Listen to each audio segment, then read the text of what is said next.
안녕하세요. 오늘이 며칠입니까? 6월 7일 일요일이네요. 6월 7일 일요일.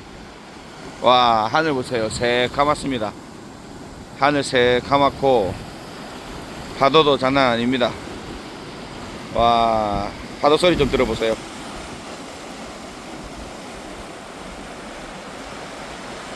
물도 완전히 뒤집어져서 뭐 바닥이 하나도 안 보이네. 어제랑 하늘과 땅 차이죠. 와, 어제는 바닥이 싹 다 보이더니 이건 지금 아무것도 안 보여요. 파도가 셉니다. 지금 우리 주식처럼 파도도 슬퍼하고 있는 것 같습니다. 파도여 슬퍼 말아라. 자, 이제 오늘도 달리기를 한번 해보겠습니다. 근데 아침 운동이 이게 너무 좋은 것 같아요. 저는 너무 하루 중에 제일 행복한 시간 같아요. 완전 아이디어도 막 떠오르고, 아이디어가 안 떠올라도 머릿속에 복잡하던 것들이 정리도 되고, 참 건강도 좋아지고 유익한 시간인 것 같아요. 이봐, 안개도 안 보이잖아. 뭐 이렇게 보이죠. 어제 그렇게 선명하게 보이는데 그래도 물속에 들어가면 하나도 안 보이는데, 야,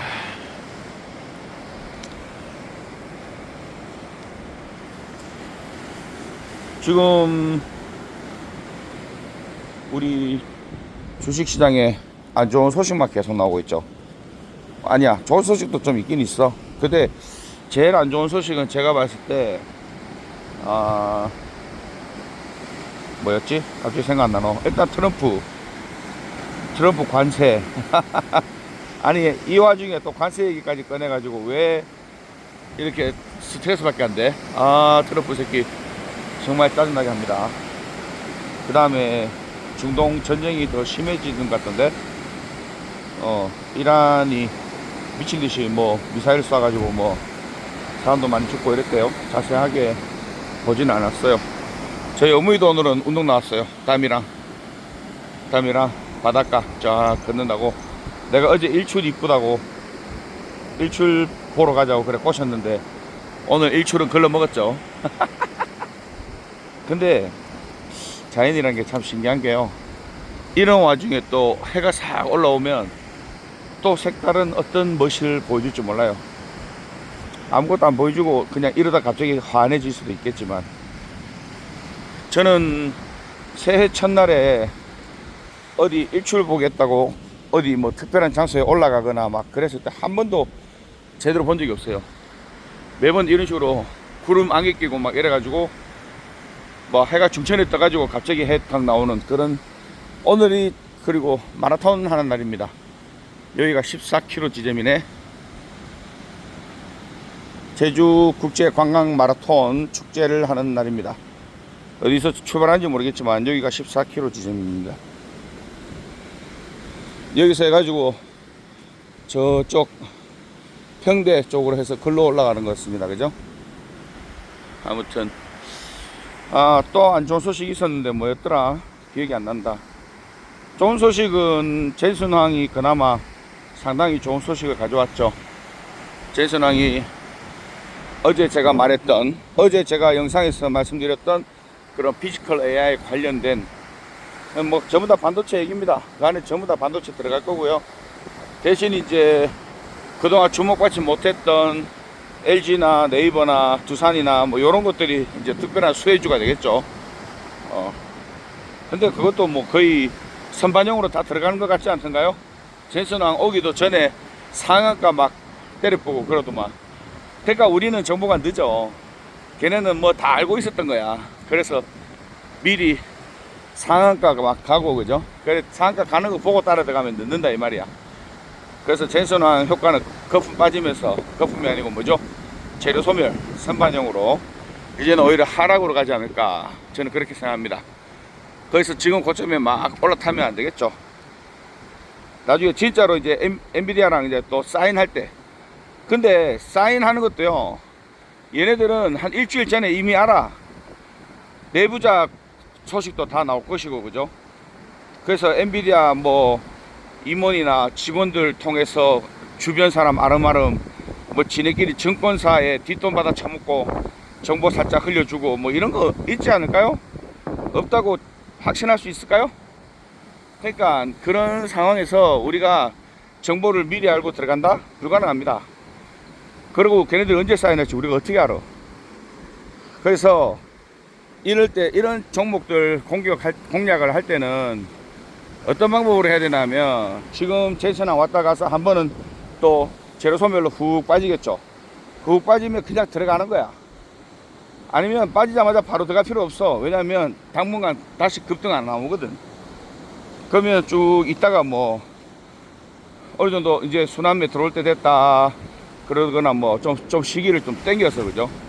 좀 앞당겨서 적당한 시기에 그냥 미리 들어간다 생각하고 들어가 있어야 돼. 그리고 뭐 한 몇 달은 기다릴 수 있다 이런 마인드로 가야 돼. 중간에 좀 더 빠져도 그냥 뭐 빠질 줄 알았다 이러면서 어쨌든 계약 소식 나오고 제대로 상승세 올라타면 그때부터 약간 수익 실현 조금씩 해가면서 관리하겠다 뭐 요런 전략. 그것도 다 팔면 안 되지. 이제 그렇게 하면 올라타고 나면 진짜로 이거는 피지컬 AI는요, 내가 봤을 때 뭐 잠깐 테마성으로 잠깐 올랐다 끝나는 게 아니야. 그래서 우리가 진짜 로봇 뭐 다 생산하고 온 전 세계 사람들이 자동차 쓰듯이 이제 로봇 쓰고 있고 막 그런 세상이 왔을 때나 이제 다 끝났나 보다 팔아야겠다 그 정도까지 가야 돼요. 그러니까 하루 이틀 얘기가 아니고 뭐 10년도 갈 수 있어요. 그렇게 길게 보고 긴 호흡으로 미리 들어가서 선점하고 있다가 상승되면 조금 헤어컷하고 또 이렇게 놀다가 그 헤어컷 했는 돈으로 다른 거 단타 치거나 이런 거 하면서 놀아도 돼요. 그러다가 또 상승 한 번씩 오면, 아니면 또 조정 한 번씩 오면 그거 한 번씩 집어넣고 그렇게 여유롭게 하시면 될 것 같아요. 피지컬 AI는. 반도체는 이제 지금 그 모든 사업이 기본이 되는 게 반도체이기 때문에, 반도체는 이제 수요가 뭐 갑자기 기하급수적으로 늘어나는 거죠. 그리고 반도체가 지금 AI 데이터 센터에 들어가던 반도체랑 또 다른 반도체잖아. 종류가 달라요. 종류가 달라. 용도도 다르고 가격도 달라. 그래서 이제 그쪽 생산 라인이 또 잡혀야 되겠죠. 그거는 이제 제가 맨날 얘기하는 그 턴키 토탈 패키징, 그죠? 원스톱 서비스 삼성. 물론 삼성이 아닌 애들도 할 수는 있어요. 할 수는 있지만 삼성이 압도적으로 유리하다 이런 얘기죠. 그래서 막 AI 데이터 센터에 들어가는 그런 서버용 컴퓨터 칩이 아니고, 이거는 개인 디바이스용 칩. 굉장히 사이즈도 작고 용량도 거기에 비하면 엄청 작죠. 그렇지만 기존에 우리가 쓰던 것보다 몇 배나 빠르고 훨씬 더 좋은 성능을 가진다, 뭐 그렇게 이해하시면 되겠습니다. 하여튼 그래서 온디바이스용 칩은 또 따로 생산하는 거지. 전혀 다른 분야니까. 그래서 그렇게 생산이 또 추가로 늘어나고, 삼성한테 좋은 거는 파운드리랑 이제 패키징, 그죠? 파운드리 패키징 이쪽이 살아나고, 그 다음에 디바이스하고 이런 것도 살아나면은 DX 부분도 DS입니까 DX입니까? 이거 영어 약자를 딱 외우고 있으면 안 헷갈릴 건데, DX가 맞을 거야 내 기억에. 하여튼 가전, 그죠? 가전 쪽도 상당히 성장세가 나타나지 않을까. 그러면 삼성전자 입장에서는 완전히 뭐 벌크업 되는 거죠. 그러면 반도체만 봐도 지금 상당한 실적에 지금 주가 상승이 기대되고 있었는데, 적자나던 파운드리가 자리 잡히고 협력업체들 패키징까지 하고, 그 다음에 적자는 아닌데 별 도움이 안 되던 가전 부분도 다 스마트폰이나 노트북이나 TV, 뭐 냉장고, 세탁기 이런 것들도 분명히 수익성이 좋아지겠죠. 인공지능화된 제품들로 바뀔 겁니다. 아무튼 그렇게 돼서 전체적으로 이제 성장이 되고 장기적으로, 그리고 그 최순왕이 얘기했듯이 엄청 바빠질 거다 그랬잖아. 엄청 바빠질 거다. 그래서 삼성이 지금까지 구축해 놓은 모든 생산 라인이 풀 가동될 가능성이 있다. 그렇게 풀가동이 들어가면 장난 아니죠. 그 다음에 안 좋은 소식은 뭡니까? 달러. 환율이 지금 계속 안 잡히고 있는데요. 요 얘기를 제가 좀 오늘은 본격적으로 좀 길게 해보려고 그래요. 본격적이라기보다는 저번에 다 설명드렸는데 제가 설명을 안 드렸던 부분이 있어서 아침에 유튜브를 보는데 이광수 대표가 자기 아이디어라면서 얘기하는 게 지금 반도체 수출로 벌어들인 달러 그거를 정부하고 달러 스왑이라 해야 되나 그걸 반도체 매출 달러 스왑 하여튼 그런 식으로 일단 빌리는 거지 반도체 우리 기업한테. 왜냐하면 정부도 한 역할이 큽니다. 정부도 대기업한테 한 역할이 크기 때문에 그렇다고 해서 강제로 팔아서 무조건 달러 막어 환율 막어 라고 하기에는 불법적인 정경유착 뭐 이런 거 국민의힘 검사들 계속 노리고 있잖아요. 그래서 함부로 그렇게 하면 안 되죠. 그리고 자유경제 체제인 민주주의이면서 자본주의인 우리나라에서 그렇게 하면 안 되겠죠. 그래서 그거를 합법적으로 정부와 기업이 그런 식으로 통화 수합하듯이 그죠? 하면 좋은 아이디어이긴 합니다. 좋은 아이디어이긴 한데 요 부분에서 이제 그래서 제가 생각난 거예요. 내가 아직 얘기 못했던 거. 제가 과거 라이브 중에 자주 언급했던 우리나라 은행 얘기 기억나십니까? 우리나라 은행은 반성을 많이 해야 되고 과거 정부에서 너무 안일하게 사채놀이 했다. 돈 놓고 돈 먹기 했다. 부동산만 담보 잡아서 그냥 사채놀이나 마찬가지죠. 은행으로서의 역할을 전혀 수행을 못했습니다. 은행이라는 게 뭡니까? 정부에서 어느 정도 보증을 해주는 그렇게 해서 모든 국민들의 돈을 일단 다 맡겨놓고 그거를 다시 주식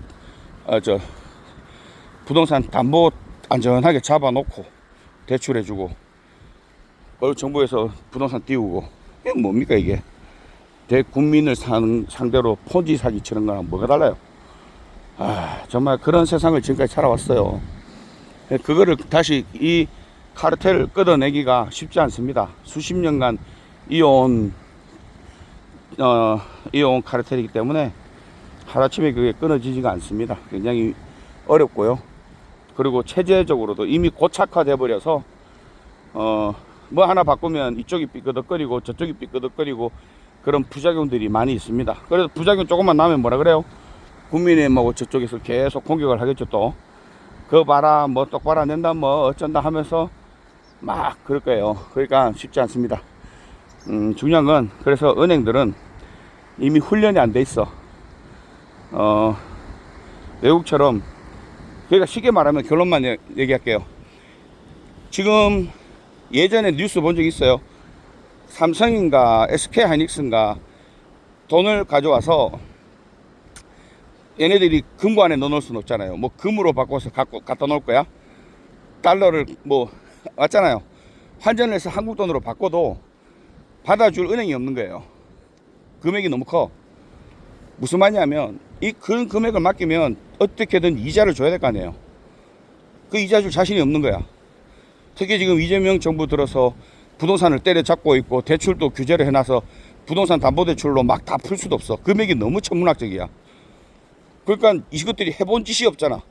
뭐 벤처기업에 투자를 한다든지 뭔가 자본을 굴려서 자본시장에서 자본을 굴려서 수익 창출을 해서 이자를 갚고 다시 지들도 그 돈으로 키우고 우리나라 서민 경제들도 키우고 벤처기업도 육성하고 그렇게 돌아가야 되는데 이건 완전히 막 부동산 땅따먹기만 했던 놈들이니까 자신이 없지. 그래서 천문학적인 뭐 그때 제가 얼핏 기억인데 32조인가 그 목돈을 준다고 하니까 아무도 맡으려고 하지 않는 거예요. 은행에서 이 얘기를 아무도 안 해. 이게 우리나라 은행이 그게 문제라고요. 그래서 기업들이 사실 돈을 안 받고 싶고 뭐 달러가 어쩌고 그거보다 가져와서 방법이 없어. 너무 큰 돈이야. 이거 가져와서 돈으로 가만히 썩혀요. 그리고 원화가치 계속 떨어지는데 은행이 가져가서 이자 많이 쳐줄게 하고 그 돈으로 중소기업 도와주고 벤처기업 육성하고 해서 더 큰 경제 시너지를 일으키고 우리나라 서민들 막 경제 돌아가게 만들어주고 그렇게 해서 지들도 돈 벌어서 기업에 이자 팍팍 주고 이렇게 해야 되는데 그렇게 할 능력이 없어요. 우리나라 은행들은 정말 나쁜 놈들입니다. 그리고 은행 회장들 성과 그 뭐 월급 연봉으로 뭐 10억인가요? 5억인가? 미친놈들입니다. 그러면서 성과급 잔치도 막 하죠. 그거 다 국민 나라 경제에 그냥 거품만 끼게 만들어가 부동산이 뭔 그 경제를 창출합니까? 뭐 해외에서 달러를 벌어들여요? 뭐 수출을 합니까? 뭐 합니까? 그냥 우리끼리 그냥 서로 장난쳐서 땅 따먹게 하듯이 그냥 주거니 받거니 하면서 계속 가격을 2배로 튕겨놨는데 그게 말이 됩니까? 경제에 전혀 도움이 안 됩니다. 상식적으로. 개인적으로 땅값 올라고 집값 올라서 배 뚱뚱하게 배부르고 든다신 새끼들은 있겠죠. 그렇지만 그것들이 나라 역적들이에요. 지만 배부르면 된다는 이상한 생각을 하는 인간들이야. 전체적인 나라 경제에 어떤 영향을 미치는지 전혀 고민을 안 하는 거죠. 그러니까 오세훈이 같은 걸 또 뽑는 거예요. 아무튼 그래서 은행들이 돈을 안 받아준다. 감당하기 어려운 돈이에요. 그래서 그래요. 그래서 요거 팩트 체크는 여러분 한번 뉴스나 몇 군데 한번 검색을 해보세요. 저도 숫자나 상당히 디테일한 것까지 일일이 다 못 기억해요. 기억력이 나빠서. 그렇지만 어렴풋하게 맥락은 항상 잡고 가거든요. 그래서 그런 뉴스를 보면서 제가 참 맞다. 우리나라 은행들 문제 있어서 내가 대기업이라도 이 돈을 도대체 어떻게 처리해야 되나 고민일 거다. 그럼 차라리 잘 올라가는 달러에다 안전자산이 달러에다 묶어놔야지. 어떻게 한국 돈으로 묶어놔요? 묶어놓을 데도 없어. 은행이 안 받아주는데 뭐.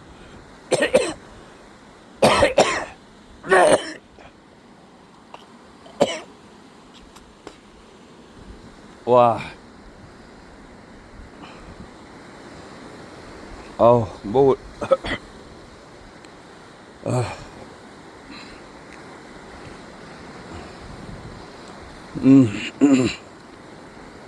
천천히 말을 하겠습니다. 너무 빨리 말을 하니까 아침 공기에 아직 기도가 바짝 말라버렸어. 아침에 물을 충분히 마시고 나왔는데도 그래서 기업이 현금으로 가져와서 은행에는 못 맡기고 그렇다고 금을 사서 창고에 쌓아놓을 수도 없고 그 돈으로 뭔가를 해야 되는데 할 수 있는 방법이 없어요. 그러니까 미국에다 다시 재투자해버리고 해외 공장 짓고, 물론 해외 공장 지으면 어부질이죠. 어부지가 아니고 2배 효과가 있죠. 우리 국내 공장보다 현지에서 또 세금 혜택도 받고 현지에 바로바로 판매도 이루어지고 뭐 그런 것도 있고 좀 더 싼 인건비도 있고요.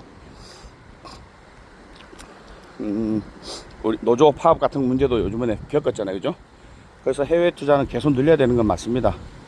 그리고 오죽하면 돈이 도저히 감당이 안 되니까 이번에 물론 다른 전략도 있습니다. 제가 요 부분에만 해석을 하다 보니까 요런 건데 또 흑백 논리처럼 다른 얘기 갖다 붙이면서 꼭 그것 때문에 돈을 그러냐 이러면서 막 비아냥거리시는 분들은 항상 얘기의 맥락을 잘 생각해서 들어주세요.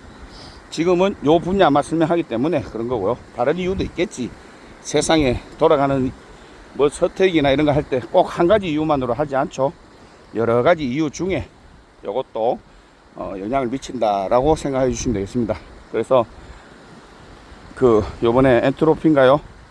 거기에 삼성하고 한일사하고 둘 다 투자를 한다 그랬죠. 해외 기업에 이제 투자를 해서 그 현금 자산을 계속 재테크로, 그죠? 현금 자산을 굴려야겠죠. 계속 재산을 불려야 될 거 아닙니까? 그리고 삼성이 이번에 20% 환원해 준다. 이것도 좋은 소식이긴 하죠. 좋은 소식이긴 한데 외국인들은 오히려 수익이 주는 거 아니냐 이렇게 또 얍삽하게 생각할 수도 있겠죠. 이거는 갖다 붙이기 나름, 해석은 갖다 붙이기 나름입니다. 그냥 결론은 외국인이 팔고 싶으면 파는 거고 사고 싶으면 사는 거예요. 이유가 어디 있어? 그래서 외국인들이 사고 싶냐 팔고 싶냐. 근데 또 더 웃기는 건 외국인이 와 여기는 물이 깨끗하다. 왜냐하면 이 안반이 막아주니까 파도가 막 못 치니까 바닥이 이래 모래가 일어나면서 뿌여지는 현상이 없겠죠. 지금 외국인이요 100조 넘게 팔았습니다. 100조 넘게. 최근 거의 한 달 내도록 팔았는 것 같은데, 중간중간 조금 사서 다시 던지고 뭐 이런 건 했지만 몰라도 기본적으로는 계속 매도했어요. 근데 어떻게 됐어요?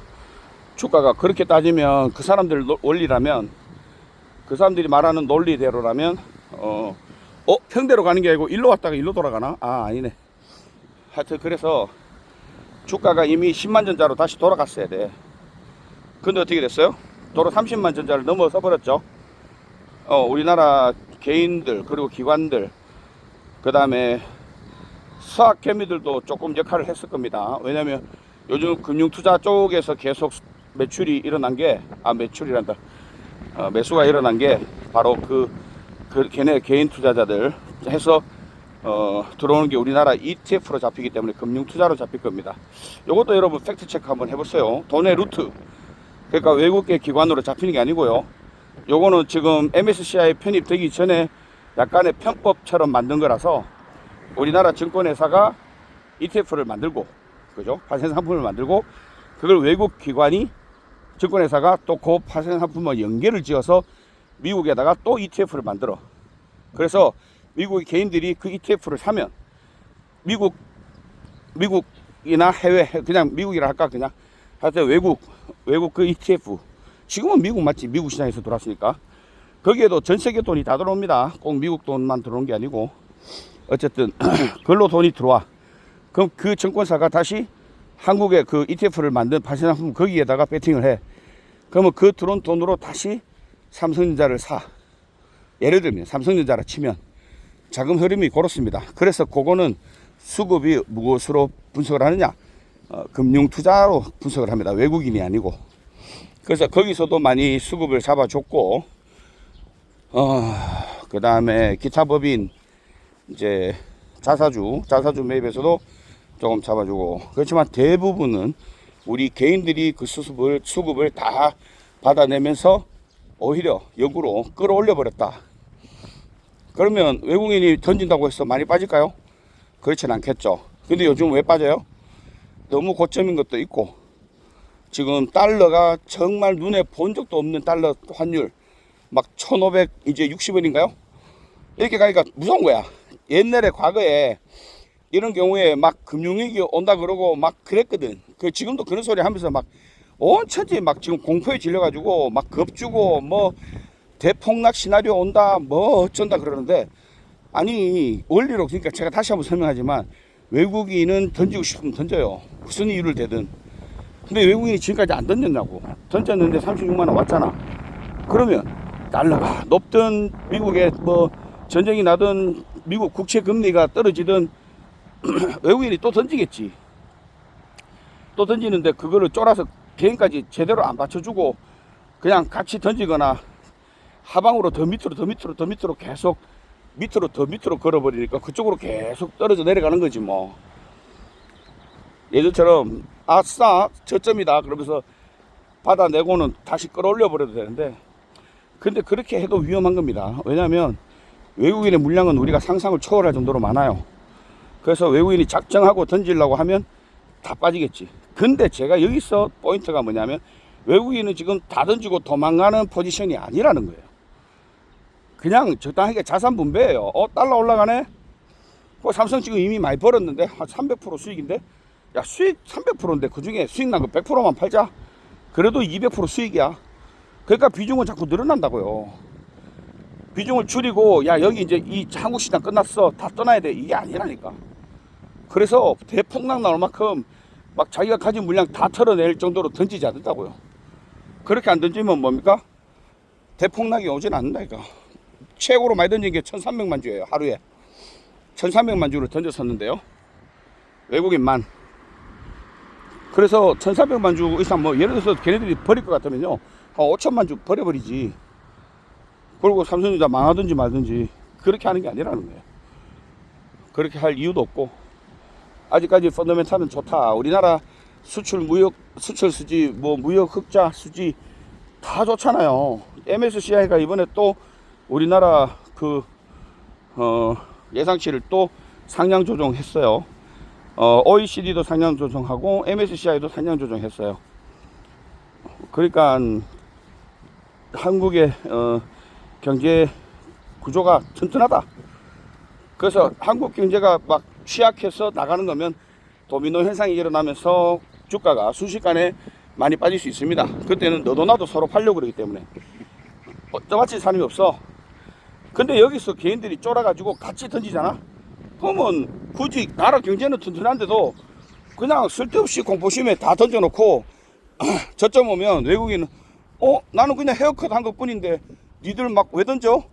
너무 싼데? 다시 사자. 그러고는 환차익보다 더 큰 수익이 날 것 같으면 그냥 목돈 그냥 때려 박아 버리니까. 그러면 완전 V자 반등이 완전 하늘 치솟듯이 한 방에 올라가요. 얘네들 돈이 많잖아. 뭐 우리 차는 한 푼 두 푼 사요. 그냥 막 한 방에 50조 이래 살 수도 있어요. 거짓말이 아니고. 돈 버는데 뭐 돈 벌리는데 그때가 걔네들한테 큰 돈 벌 기회야. 그러면 우리는 또 그때 가서 어리둥절 해주는 거예요. 뭐 어디에 뭐 꼭 홀린 것 같다. 야, 우리가 왜 다 팔았지? 삼성전자 수출 여전하고 대한민국 경제 튼튼하고 좋은데 그렇게 되는 거예요. 그러니까 전반적인 흐름을 잘 파악하고 있어야 돼요. 굳이 공포에 패닉셀 할 필요가 없어요. 근데 국민들이 다 쫄아가 다 같이 패닉셀 하면 또 어쩔 수 없어 내려가. 그러니까 지금 뭐 분석하는 사람들을 보면 옛날에도 그랬다. 근데 옛날에 우리나라가 경제가 이렇게 좋지 않았잖아요. 왜 단편적으로 그것만 비교하냐고. 상대적이고 여러 가지 복합적인 요인들을 다 포함해서 분석을 해야지. 지금 반도체 호황 역대급 이런 적이 없는 전 세계 1등 1년에 막 400조씩 벌어들이는 기업이 어디 있어요? 미국에도 없다니까. 그런 회사가 2개나 있어. 지금 돈이 많이 남아돌 정도로 벌린다고. 세수도 너무 많이 거쳐서 이 세금으로 뭐 하지? 이거 고민하고 있는 정도인데 지금 환율 올라가는 거는 우리나라 원화가 그냥 막 약해져서가 아니라고요. 물론 구조적인 조금의 문제는 있긴 있죠. 그래서 단순하게 쫄아서 그냥 경제 대공황 온다 뭐 어쩐다 걱정 안 하셔도 저는 될 것 같습니다. 그렇다고 너무 막 낙천적으로 막 그러라는 건 아닌데 현금으로 장기 투자하고 계신 분들 굳이 여기서 패닉셀은 하지 마시라 이런 뜻이죠. 잘 가지고 있던 거 괜히 쫄아서 던져가지고 안 와도 될 경제공황 올 수도 있어. 그런 식으로 보면 경제공황이 뭡니까? 이것도 심리 상태예요. 완전히 쳇바퀴 돌듯 도는 거라니까. 이거 이래서 위축되니까 또 이렇게 되고 그렇게 되니까 소비도 또 줄어들고 그러면 사람들이 또 기업은 또 구조조정 해야 되고 구조조정하면 또 고용이 도로 떨어지고 고용이 떨어지니까 소비자들 또 돈이 없어서 또 돈을 못 쓰고 돈을 안 쓰니까 기업의 매출은 또 줄어들고 이렇게 뱅글뱅글 돈다니까요. 그게 심리예요, 심리. 그래서 이렇게 한번 악순환에 빠지면 헤어나오기 힘듭니다. 그런 상황에 안 빠져야 돼요.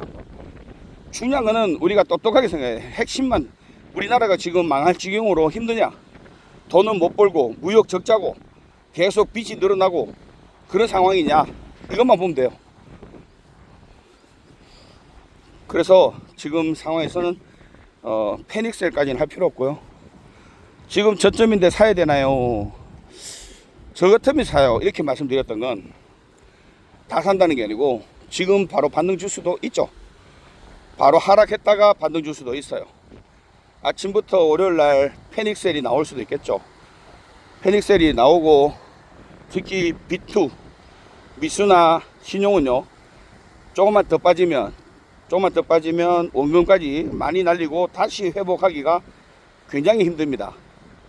그래서 여기서 더 빠지고 손절치면 이거 도저히 내가 감당 안 될 것 같은데 차라리 안전하게 이쯤에서 손실 한 10% 손실일 거예요. 지금 한 10% 손실 그냥 손절치고 더 떨어지면 다시 사서 반등 노리는 게 차라리 유리하지 않을까? 이런 판단이 많이 설 거예요. 그래서 신용 미수 매물이 나오면서 일단 강한 하방 그죠? 갭 하락으로 출발할 수 있어요. 그렇지만 오히려 그렇게 되면 저가 매수세가 들어오면서 반등으로 바로 치고 올라갈 수도 있다라고 저는 생각합니다. 근데 모든 사람들이 다 쫄아서 경제 대공황 올지도 모른다, 환율이 미쳤다, 전쟁 났다 트럼프까지 관세 찌랄하고 있다. 이거 쉽게 풀릴 일이 아니다. 일단 다 던지고 7월달에 다시 시작해야 되겠다. 이런 사람 많죠 지금. 그런 사람들이 다 던져버리면 답 없어요. 어차피 빠집니다 그때는. 그래서 뭐 어떤 일로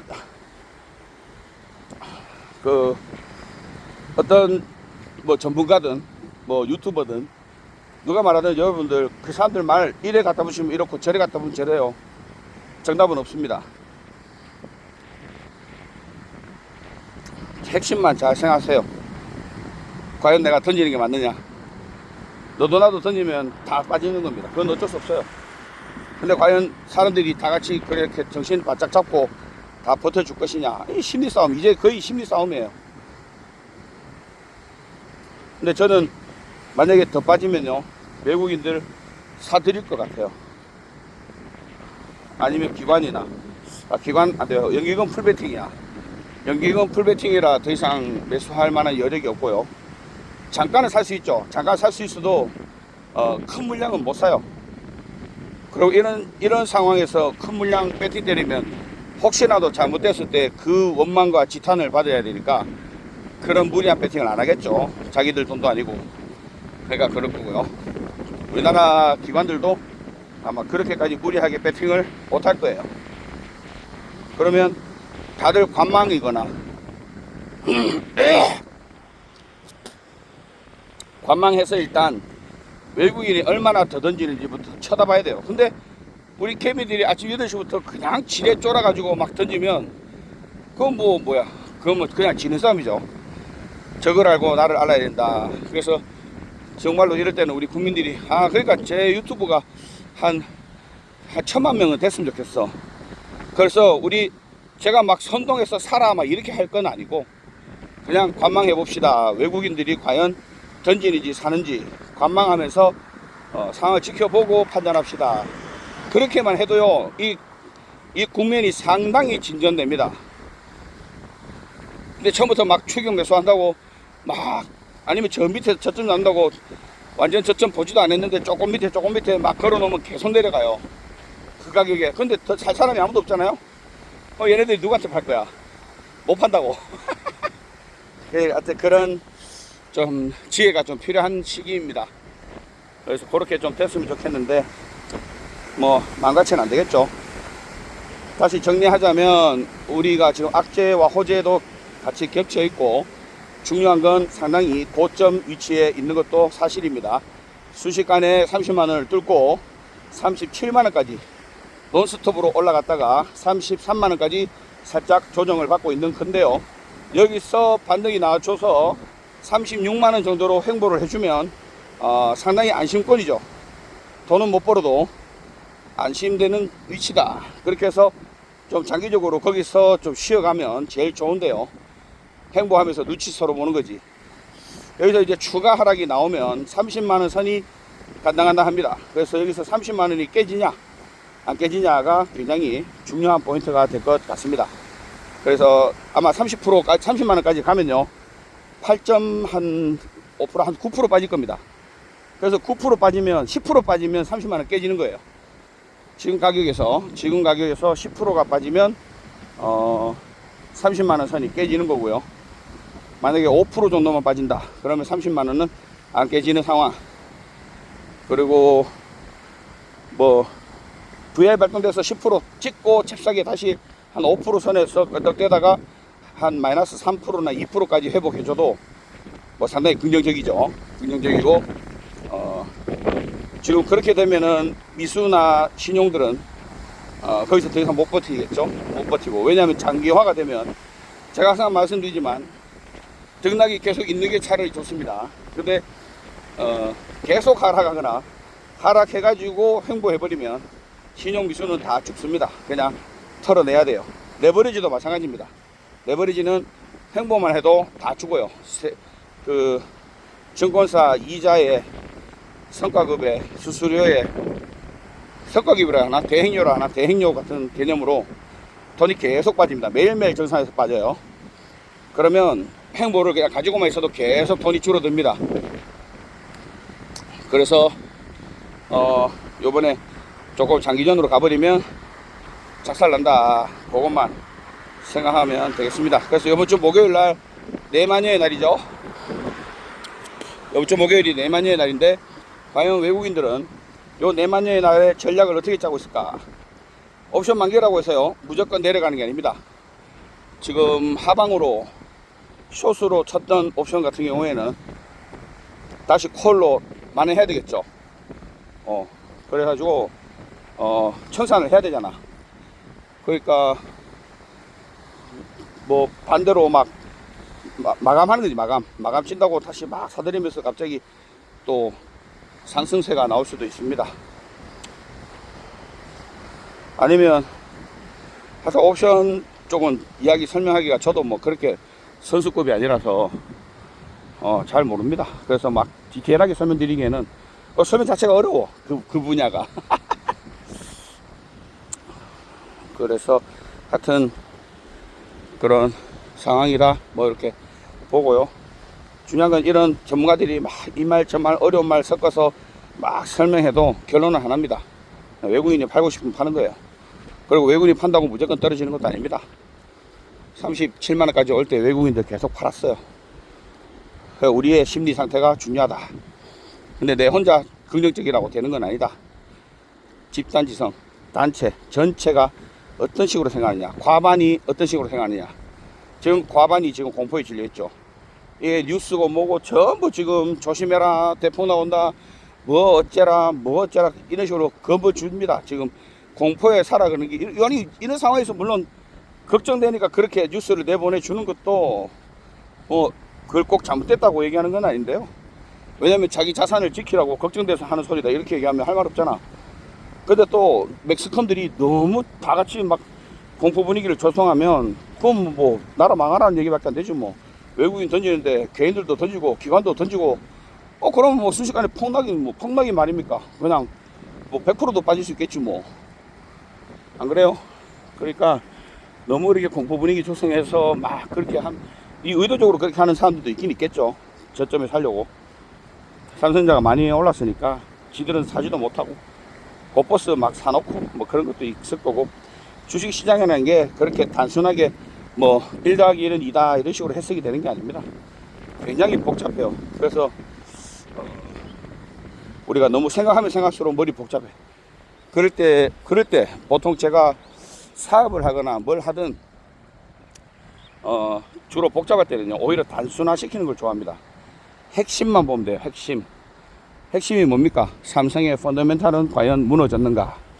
그렇지 않다. 젠슨왕이 오히려 더 큰 일거리를 가져왔다. 매출은 보장돼 있다. 그러면 두 번째, 경제 위기가 와서 대한민국이 제2의 IMF가 터지거나 뭔가 빚을 못 갚아서 부도가 날 상황이냐? 아니다. 지금 가정으로 치면 아버지가 나가서 돈을 엄청 장사해서 막 돈을 막 어마무시하게 벌어오겠다. 지금 우리 아버지가 사과 장사꾼인데 막 사과값이 폭등을 해가지고 막 나가는 쪽쪽 막 매진에 막 사과값이 10배로 올라가지고 원래 하루에 막 10만원 벌어오던 아버지가 100만원씩 벌어오는 거야. 그러니까 이 집이 부도 날 리가 없지. 대출 좀 있고 뭐 좀 있다고 뭐 왜 어때서 아닌 거야. 애들 유학도 보내고 좋은 집으로 이사도 가고 그렇게 마이너스 깔아도 괜찮은 거야.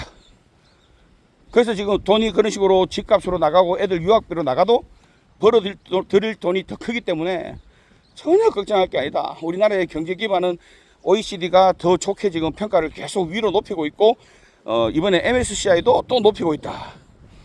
그래서 우리나라 경제는 탄탄하다. 이 두 가지가 바로 핵심입니다. 핵심 오브 핵심. 그리고 전쟁은 이미 너무너무 장기화됐어.